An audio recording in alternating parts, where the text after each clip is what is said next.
ya, sekarang inilah di mana APBD ini mencapai satu fungsi DPRD adalah pertama yaitu pengawasan, controlling, yang kedua budgeting, yang ketiga legislatif atau dan anggaran dari provinsi untuk diperbaiki.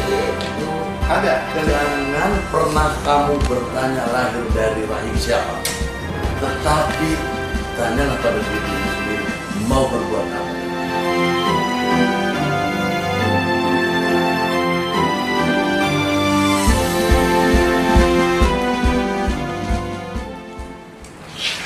Assalamualaikum warahmatullahi wabarakatuh. Selamat malam pemirsa Lugas TV dimanapun berada. Malam hari ini luar biasa, Lugas TV mendapat suatu kehormatan narasumber yang luar biasa. Beliau adalah Ketua DPRD Kota Cilegon. Dan tidak lama-lama kita sambut langsung Bapak Isra Miro. Selamat malam, Komandan. Aduh, luar biasa. Siap, Bang? Alhamdulillah. Sudah divaksinasi, Pak? Sudah 2 kali. Oh, udah 2 kali vaksinasi. Oke, Bang. Kita lanjut aja, Bang. Kita langsung. Kota Cilegon merupakan kota yang kawasan industri yang sangat banyak dan luar biasa, dan industri yang besar. Dan juga memiliki APBD yang cukup besar untuk tahun 2021 mencapai 1,8 triliun. Artinya, banyaknya pekerjaan eksekutif. Sejauh apa ketegasan dan pengawasan dari anggota Dewan ini kita akan korek-korek. Narasumber kita Ketua Dewan DPRD Kota Cilegon periode 2019-2024. Pertama Pak, silakan Pak Ketua perkenalkan diri kepada pemirsa Lugas TV. Baik, terima kasih Bang Media, Lugas TV, pemirsa khususnya masyarakat di Cilegon. Nama saya Isra Mi'raj, SEMH. Alhamdulillah dipercaya oleh Partai Golkar untuk menjadi Ketua DPRD Kota Cilegon. Amanah besar dari partai bagaimana menjadi ketua yang tentu diharapkan bisa bermanfaat untuk masyarakat Kota Cilegon, khusus konstituen yang saya wakili. Karena pada saat dilantik tentu sumpah janji jabatannya bagaimana mampu membawa, memperjuangkan, merealisasikan aspirasi dari konstituen yang memilih saya, tetapi kapasitas saya sebagai Ketua DPRD Cilegon, saya melihatnya tidak hanya dari dapil saya, Citanggil, Ciwandan, tetapi secara keseluruhan masyarakat Cilegon. 8 kecamatan. 8 kecamatan, 43 kelurahan. Itu menjadi tanggung jawab bagaimana saya dan teman-teman tentunya di DPRD Kota Cilegon ini menjadi corong sesuai dengan namanya SPIK, dimandatori oleh rakyat menjadi wakil-wakilnya di parlemen. Tentu diharapkan membawa sesuatu yang bermanfaat. Oke Bang, di Kota Cilegon sendiri di DPRD ada berapa kursi Bang? Terus dan berapa fraksi dan komisi ada berapa Bang? Ya, baik. Di DPRD Kota Cilegon ini ada 40 kursi. Oh. 40 kursi terdiri dari 10 kursi dari fraksi Golkar, Oh. 6 kursi dari fraksi Gerindra, 4 kursi dari fraksi PKS, 4 kursi pula dari fraksi PDIP, 4 kursi dari Berkarya, 4 kursi dari PAN, dan Nasdem 3 kursi, Demokrat 2 kursi, dan PKB 1 kursi. Totalnya 40 kursi. Ada berapa fraksi? Fraksinya yang 1 digabung, yaitu yang dua fraksi digabung. Oh, digabung. Itu fraksi gabungan karena tidak mencukupi 5 kursi. Pertama Demokrat, Nasdem, PKB. Oh, 1 digabung ya Bang? 1 digabung. Jadi gabungan antara Nasdem dan PKB. Yang kedua Golkar, P3 dan Demokrat. Jadi demokrasi pembangunan. Itu jadi pertama Golkar, kedua Gerindra, ketiga PKS, keempat PDIP, kelima Berkarya, keenam PAN, ketujuh yaitu kita digabungkan, dan yang ke-8 gabungan. 8 fraksi. Berapa komisi itu, Bang? Kita di istilahnya di sini AKD. Oh, alat dewan. Oh, bukan komisi. Iya, itu di dalamnya ada komisi. Siap. Komisi pertama, komisi 1 tentang pemerintahan, komisi 2 tentang kesejahteraan masyarakat, komisi 3 tentang pendapatan daerah, komisi 4 tentang pembangunan. Jadi mitra kerjanya sesuai dengan tupoksi di pemerintahan daerah. Wow, pemirsa Lugas TV luar biasa penjelasannya, detail banget ya.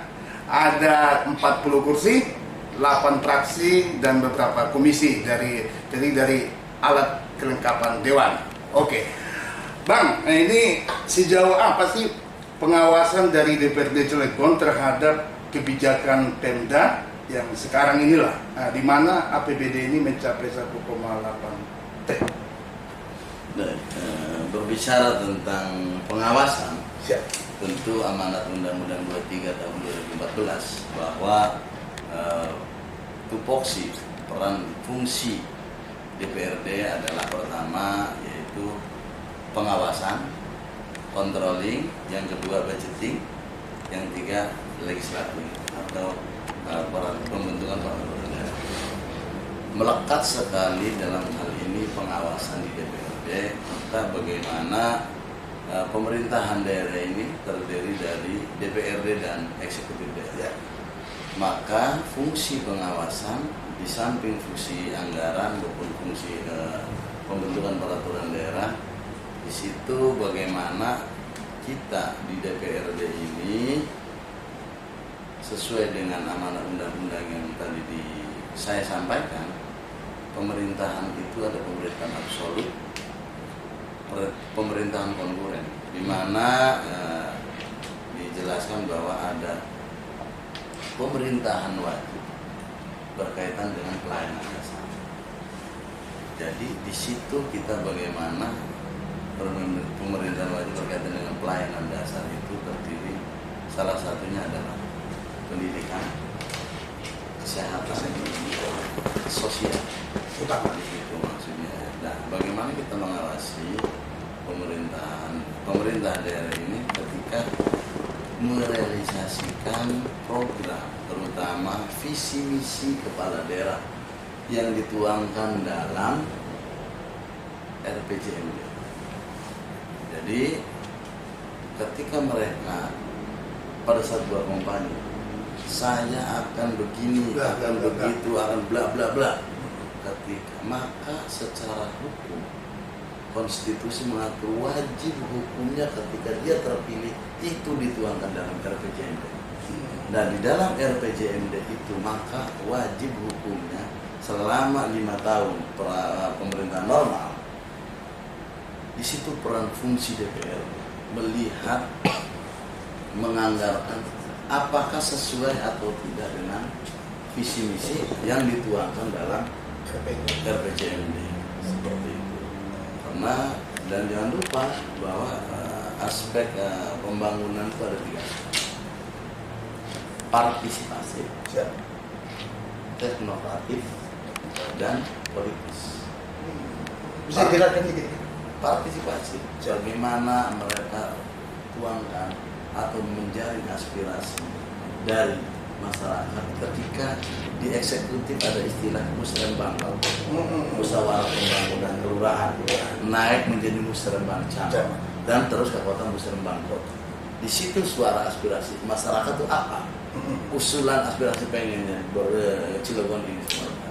Itu yang pertama, partisipasi. Partisipasi. Yang kedua, teknokrat. Bagaimana kita ada pemerintahan pusat, ada pemerintahan provinsi, yang mereka juga punya RPJMN, RPJP.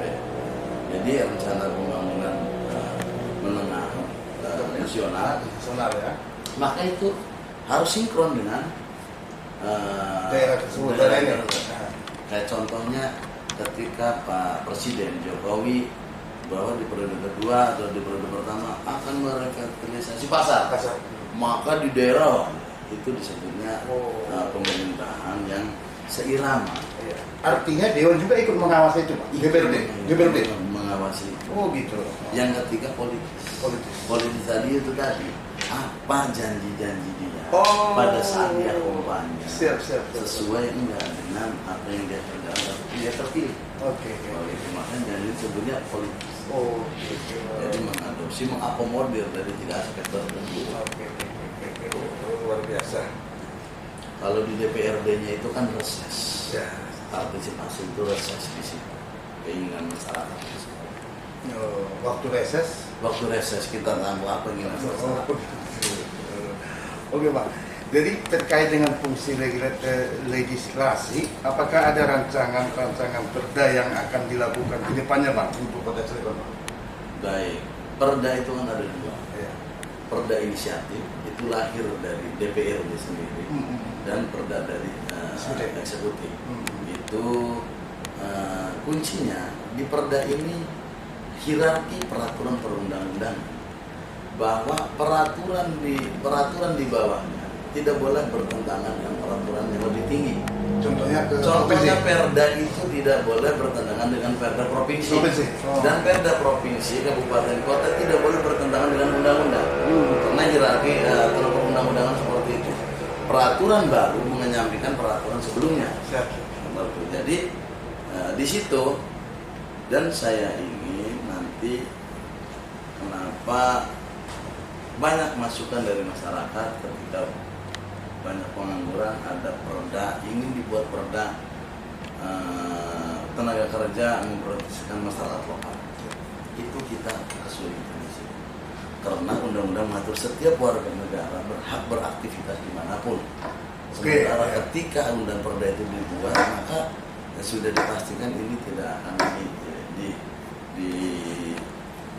diterima oleh pemerintah provinsi maupun pemerintah pusat karena bertentangan. Tapi tidak dia akomodir ya, ini juga tidak dia akomodir. Oh gitu ya Bang. Bang, ini dengar ini Bang, agak rileks aja kita Bang. Bang Isro katanya dulu security, benar gak itu Bang itu Bang? 1000%, bukan isu. Oh gitu, benar ya Bang ya? Berapa tahun Bang security Bang? Saya di security 9 tahun. Wah, pemirsa. Ketua DPRD Kota Cilegon pernah security. Banggalah teman-teman security yang saat ini. Anda peluang juga bisa Bang ya. Peluang ada dan kesempatan. Dan Bapak katanya Bapak pedagang ikan atau Ya. pedagang ikan benar atau gimana? Pedagang ikan benar. 1000%. 1000%. Luar biasa itu. Jadi sepeda atau sepeda motor itu? Sepeda ondel kan dulu nggak ada motor. Boleh tahu nggak sekarang ini masih ada sepeda? Sepedanya masih. Wow, luar biasa. Dari sepeda, dari seorang bapak yang rentah mendayung sepeda bawa ikan, bisa mengantar anak menjadi ketua dewan, luar biasa. Oke, kita lanjut Bang, ini agak semangat ini. Bang, kan setiap ada isu hangat di Kota Cilegon nih, sedikit-sedikit teman-teman kita dari dewan memanggil untuk hearing gitu ya. Bahkan beberapa hari yang lalu juga salah satu BUMN tidak hadir gitu. Secara aturan itu sah-sah saja atau ada sanksi Bang? Oke. Jadi begini, itulah fungsi pengawasan, fungsi DPRD terkait dengan kita suka hearing karena aspirasi dari masyarakat. Artinya jeli memandang kondisi. Ya, karena banyak surat yang masuk terhadap DPRD. Jadi surat masuk melalui bagian sekretariat DPRD masuk ke meja ketua DPRD. Nah, maka di situ saya lihat sebagai ketua DPRD, oh ini terkait dengan apa? Ya. Aduan masyarakat ini terkait dengan apa? Ya. Maka di situ saya disposisikan, oh bicara tentang lingkungan. Komisi ini di Komisi 2. Oh tentang pencemaran ini, oh ini di Komisi 4. Industri tentang ketenaga kerjaan, oh di Komisi 2. Jadi bagaimana Ketua DPRD jeli terkait dengan aspirasi itu tuntutannya apa? Kembali kepada BUMN tadi yang sudah hadir pada saat diundang. Di peraturan pemerintah, peraturan perundang-undangan jelas di situ disebutkan apabila DPRD mengirimkan surat kepada institusi ataupun instansi terkait 3 kali berturut-turut tanpa ada konfirmasi, tanpa ada jawaban, maka DPRD mengeluarkan surat keputusan untuk melakukan penjemputan paksa. Oh bisa bang? Minta bantuan kepada kepolisian. Oh bisa ya bang ya? Itu diatur oleh undang-undang ya? Oh. Nah kalau tidak diatur sebelum mana marwah kita di mana? Siap. Karena ini aspirasi ini suara rakyat. Jadi apabila 3 kali tanpa ada konfirmasi mengabaikan begitu saja, maka DPRD dimungkinkan minta bantuan kepolisian untuk menjemput paksa. Minta pendampingan dari pihak aparat kepolisian. Apa kepolisian langsung menjemput? Kepolisian langsung saja dengan surat yang dikeluarkan oleh DPRD itu diatur oleh undang-undang. Waktu hearing itu kan bang, saya lihat kan ada dari teman-teman LSM, itu artinya sinergitas bang ya, artinya supaya masyarakat ikut terlibat juga dalam hearing itu bang ya. Iya, kita pemerintah dan transparansi, jadi suara-suara yang muncul di tengah-tengah masyarakat yang berkembang keinginan seperti apa, maka kewajiban kita ini bukan pengadilan, ya. Tapi ini tempat di mana kita saling mencari solusi baiknya seperti apa, dan demokrasi itu dari rakyat, maka tidak ada aspirasi rakyat masyarakat ya wajib hukum ya, melaksanakan. Oke, luar biasa bang. Nah ini agak menarik ini bang, isunya ini bang, terkait isu Jalan Lingkar Selatan yang sudah diberi jalan Aat Rusli. Informasinya mau dialihkan ke provinsi. Nah, beda pendapat segala macam masyarakat itu, beda, ada yang setuju ada yang tidak nih ya. Dari seorang ketua dewan pendapat, bolehlah secara pribadi lah juga ini bang, pendapat awal seperti apa tuh bang untuk pengalihan jalan lingkar yang sudah awal dibuka jalan itu oleh pendiri kota Cilegon itu, apa bang pendapatnya? Saya senyum. Oh senyum, tapi sedikit apa? Senyum saja. Artinya begini, senyum itu bukan saya tidak berkomentar. Oh siap. Senyum itu agak geli. Oh. Bagaimana jalan itu dibangun, Siap. jalan lingkar itu dibuat, masyarakat tidak hanya masyarakat Cilegon, umumnya masyarakat Indonesia sangat merasakan manfaat dari jalan tersebut. Jelas itu. Pertama, faktor ekonomi. Bagaimana berkembang pesat di lingkar selatan. Siap. Orang yang berbicara tidak ada manfaatnya, itu betul-betul orang yang belum mengetahui atau belum tahu orang silsilah apa itu? Bukan silsilah, mata hatinya tertutup. Oke. Kejadian pada saat jalan lingkar selatan putus, tidak bisa dilalui oleh kendaraan. Saya pulang dari kantor DPRD jam 4 sore, nyampe rumah jam 8 malam. Karena kerodit jalan Cilegon Anyar, mobil luar biasa. Itu dampaknya. Itu dampak salah satu. Gimana kalau tidak ada jalan lingkar utara, lingkar selatan? Nah, kembali kepada pertanyaan, diserahkan ke provinsi. Sekarang yang namanya itu usulan dari orang-orang yang mungkin melihatnya dari sisi efisiensi, katanya efisiensi tentang perbaikan jalan ini nggak kemana-mana. Oke, kami maklumi seperti itu, tapi yang lebih penting mereka tidak berpikir apakah ketika jalan ini rusak dipastikan provinsi langsung memperbaiki itu, sementara kewenangan sudah bukan lagi punya kita. Kita teriak-teriak ke provinsi di sana, ya wakil kita benar di sana menyampaikan, akan susah gitu. Justru perbaikan Dan ketika itu diserahkan ada persetujuan dulu dari DPRD. Tidak serta akan menyerahkan aset kecuali terminal kita waktu itu sudah diatur dalam undang-undang bahwa itu menjadi bagian aset dari provinsi. Nah, ketika kita menyerahkan aset 35 kader dari persetujuan DPRD, jadi menurut saya ini sesuatu yang menurut saya agak lucu saja gitu. Bagaimana hanya melihat nanti provinsi yang membaikin. Iya kan provinsi juga yang diurusin bukan Cilegon. Ada Pandeglang, ada Lebak, ada Tangerang. Nah, ketika sudah rusak parah, sementara kita teriak-teriak di sana, waktu kita cuma apa yang kita bisa buat?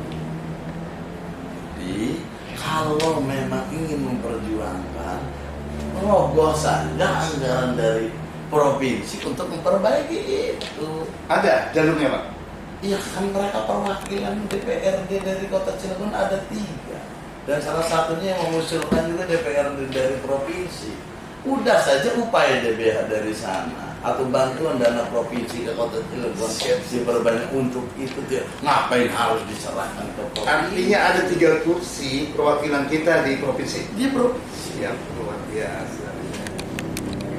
Jadi bukan solusi diserahkan itu.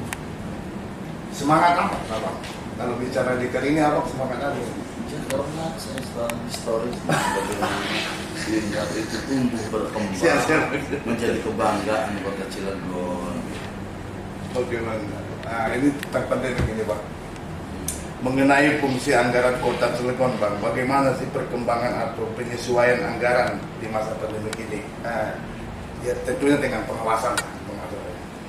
Iya, kalau di anggaran kemarin setelah ada refocusing dari tiap-tiap dinas ataupun dari kita sendiri, anggaran itu kalau tidak salah waktu itu 16 miliar yang kita serahkan ke COVID. Gugus tugas ya? Gugus tugas itu. Kalau sekarang Satgas. Kalau dulu gugus tugas. Jadi waktu itu memang ingat persisnya di bulan Ramadan juga kan banyak, baik dari pemerintah pusat maupun dari pemerintah daerah dan gugus tugas ini banyak membagikan sembako, sifatnya bantuan terhadap masyarakat. Nah, untuk saat ini saya belum mengetahui persis apakah program itu masih tetap dilakukan ataukah memang sudah tidak. Nah, itu nanti akan kami tanyakan bersama dengan komisi terkait. Kita undang bagaimana dengan kondisi sekarang, apakah masih ada anggaran itu untuk program bagaimana bantuan-bantuan langsung yang diterima oleh masyarakat terkait dengan kondisi COVID sekarang ini. Oke, pemirsa Lugas TV, ada beberapa masyarakat yang konfirmasi ke saya ketika mau mewawancarai narasumber kita, titip pesan pertanyaan terkait bantuan sosial ini masih ada enggak gitu ya. Ternyata kita udah menjawab, nanti akan disonding ke komisi yang menanganinya apakah dana itu masih ada atau belum ya. Artinya kerjasama sama gugus tugas sama dinas sosial Cilegon. Terkait tentang provinsi tadi, saya sendiri Bang agak serius nanganin bantuan sosial Bang, termasuk bantuan sosial dari Cilegon sama provinsi ya, BLT yang sampai saat ini baru 2 kali pembagian dari provinsi BLT untuk masyarakat yang mendapatkan bantuan tersebut. Itu provinsi, artinya kan provinsi banyak pekerjaannya. Gimana tadi kalau dialihkan lagi yang ini ya kita nggak bicara itu lagi lah soal jalan itu. Artinya memang provinsi ini banyak sikupnya Bang. Artinya bantuan sosial BLT aja baru 2 yang disalurkan kepada masyarakat. Oke, Bang. Pembangunan suatu daerah akan berjalan baik jika antara eksekutif dan legislatif seirama, Bang. Ya kan? Seirama. Untuk Kota Cilegon seperti apa nih, Bang? Iramanya slow atau dangdut atau apa nih, Bang? Untuk saat ini, Bang? Kalau kepala daerah yang baru katanya 190 derajat lebih kencang, maka kita pun 200 derajat lebih kencang untuk bagaimana mengawasi pengawasan sesuai dengan. Jadi ada beberapa di media sempat muncul kemarin bahwa ada organisasi dari kepemudaan yang mengatakan meminta kepada ketua DPRD dan wali kota akur, katanya kan. Oke.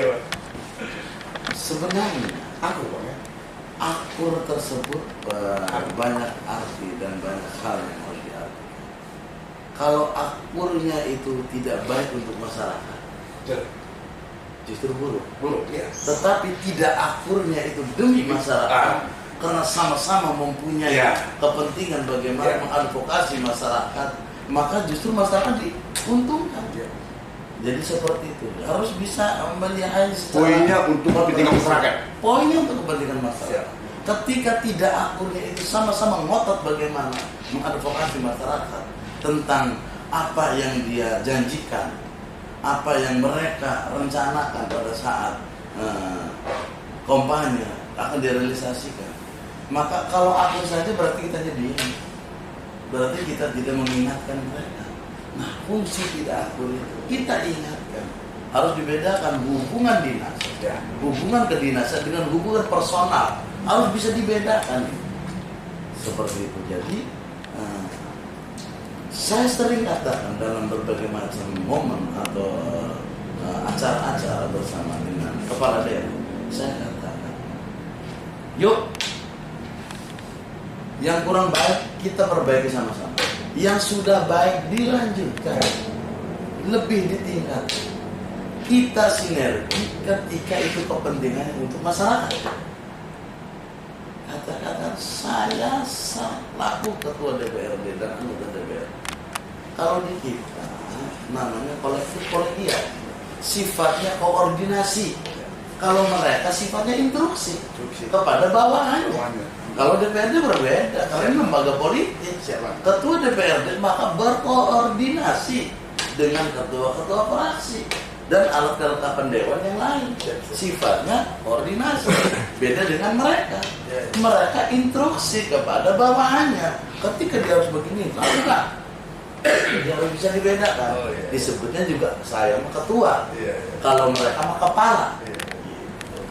Jadi kalau saya sih melihatnya akurnya sudah mulai sih Bang, karena sama-sama di wisuda Bang. Oh, itu perlindungan dari personal tadi. Personal tadi Bang. Itu tidak ada jadinya tugas. Siap. Jadi intinya pemirsa Lugas TV, antara isu ataupun tidak harmonisnya ada pandangan yang harus kita luruskan. Artinya beda pandangan di politik itu sah-sah saja. Tujuannya untuk kepentingan masyarakat ya Bang ya? Iya. Untuk pembangunan daerah. Karena ini undang-undang mengatur kita mengkritik mereka, mengingatkan mereka, tidak bisa mereka mengkritik kita. Dan kita ini dikritik oleh rakyat. Salah satu media. Salah satunya media. Dan mereka pun ya dikritik rakyat, ya dikritik kita sebagai wakil rakyat. Jadi justru jangan alergi. Benar. Catanya gini, jangan pernah Anda bahagia dengan orang-orang di sekitar Anda yang selalu membanggakan Anda, yang selalu memuja-muja Anda, padahal itu sendiri menjerumuskan. Lah masih mending kita berpikir orang yang selalu mengingatkan kita, justru mereka sayang sama kita. Salah satu dewan. Salah satunya DPRD. Oke, luar biasa. Aduh. Ini terkait ini Bang, terkait kami nih teman-teman jurnalis nih, ada beberapa teman yang juga kadang-kadang teman-teman kita dari anggota dewan itu lambat untuk merespon Bang. Kalau ketua sih saya udah angkat tangan, mungkin baru ketemu kan Bang, tapi setiap konfirmasi saya abang jawab juga. Ada pesan-pesan nggak ini Bang buat teman-teman kita juga untuk supaya keep keterbukaan informasi publik itu berjalan baik yang kami harapkan sebagai media untuk teman-teman di DPRD. Ya, jadi gini Bang ya, mungkin teman-teman kenapa ada yang sudah begitu, kadang-kadang mereka berpikir, oh mungkin dalam fraksi atau dalam AKD mereka ada pimpinan. Jadi yang satu pintu. Jadi berpikirnya oh kapasitasnya kadang-kadang mungkin yang ditanyakannya masalah A, sementara masalah B ini proporsinya. Jadi nggak bisa itu Pak. Jadi contohnya begini, masalah PCM terkait pendapatan yang hilang dengan KBS, maka yang berhak membicarakan itu di komisi 3. Ketika misalkan nanya kepada komisi 2, maka dia tidak akan menjawab karena sudah melangkahi kewenangan atau yang lain. Jadi itu seperti itu. Dan memang kita di sini kami juga ingin ada press room untuk teman-teman wartawan. Nah, lagi kita pikirkan bagaimana ada tempat khusus. Waduh, bagus itu Bang.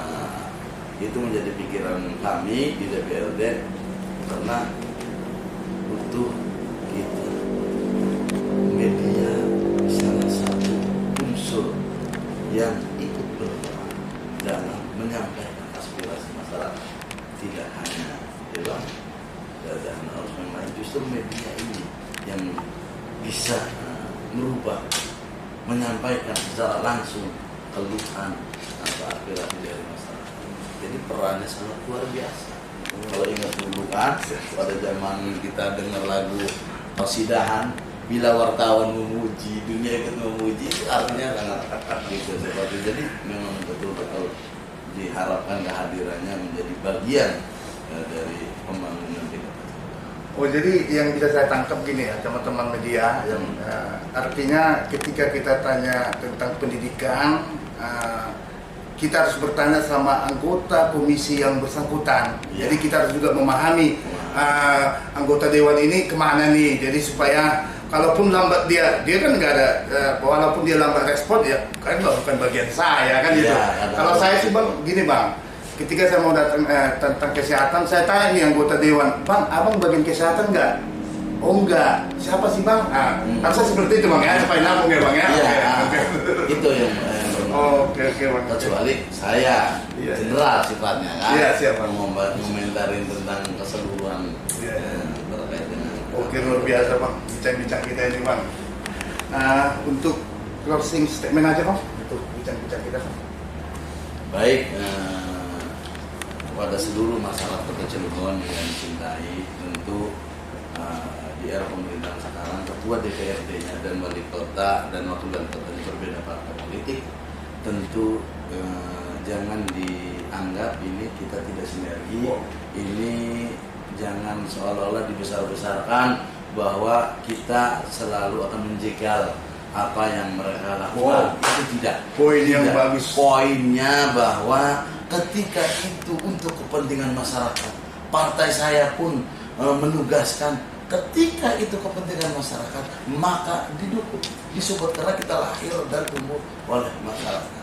Jadi jangan beranggapan bahwa hadirnya Isra Mi'raj selaku ketua DPRD akan selalu menjegal. Oh tidak, itu sangat naif. Oke, baik. Closing statement yang luar biasa pemirsa Lugas TV ya. Itu yang kita intisarinya untuk pembincangan kita untuk malam hari ini dengan Ketua DPRD Kota Cilegon. Jangan ada anggapan.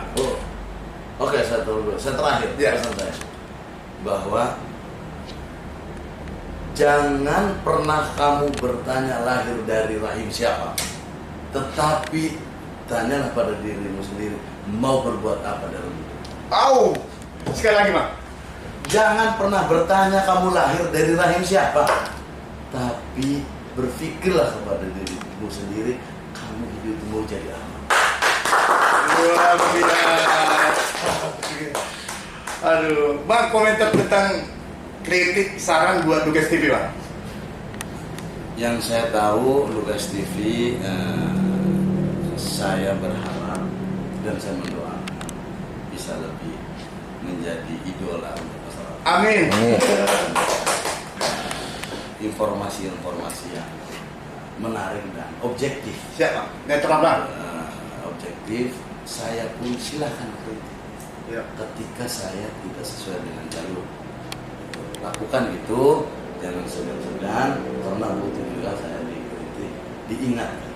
Dan kritik untuk Lukas sementara belum ada, masih normatif, masih sesuai dengan jalur, objektif, dan doa saya mudah-mudahan nanti yuk yang kita bisa sinergikan menjadi bagian dari mitra DPRD.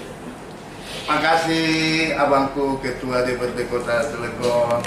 Dari sisi terakhir kami Bang, setiap podcast kami ada sosok brand kami Bang, namanya Pak Blangkon, yang akan memberikan intisari dari dan edukasi-edukasi. Kami persilakan kepada Pak Blangkon.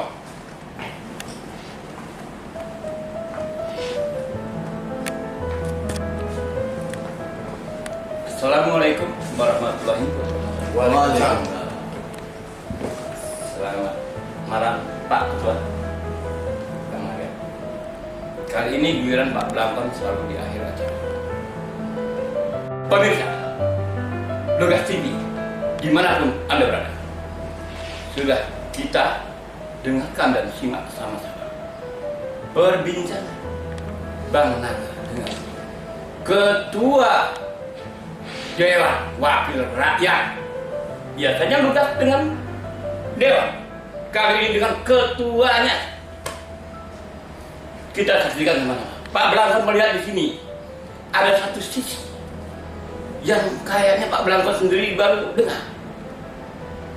Jangan pernah kamu tanyakan lahir dari rahim siapa, tapi apa yang telah kau lakukan dalam hidup ini. Kurang lebih begitu Pak Ketua. Luar biasa. Dan yang saya simak kali ini, Ketua DPRD, ada di pundaknya semua problematika masalah politis di Cilegon. Tetapi kenyataannya, setelah kita dengar sama-sama, Tuhan menghendaki di kursi ini diduduki oleh seorang mantan security perusahaan. Dan dari orang, maaf, yang katanya bapaknya hanya seorang penjual ikan keliling dengan sepeda. Ini realita. Mampukah Pak Ketua mengawal seperti contoh 1,8 T harus dikalah dengan seorang rakyat yang backgroundnya hanya security dan bisa bagi waktu sambil ambil kuliah? Pak Ketua, Pak Blangkon hanya mendoakan, mudah-mudahan beban di pundak masalah ini bisa dilakukan dengan amanah, karena Pak Ketua adalah ketuanya rakyat. Mudah-mudahan Tuhan sudah menghendaki Pak Ketua duduk di kursi ini dan juga selalu meridhoi dan melindunginya untuk kemakmuran rakyat Cilegon pada posisi. Sekian Pak Blangkon. Oke, luar biasa. Terima kasih Pak Blangkon. Luar biasa berhasil. Muncul hari itu tuh, muncul saat ini tuh ya. Luar biasa. Oke, Bang, dari kita dari Lugas Net, Lugas TV ada kenang-kenangan buat DPRD Kota Cilegon. Mohon diterima Bang untuk piagam penghargaan Bang. 3, 2, sekali lagi, 3, 2. Kelihatan.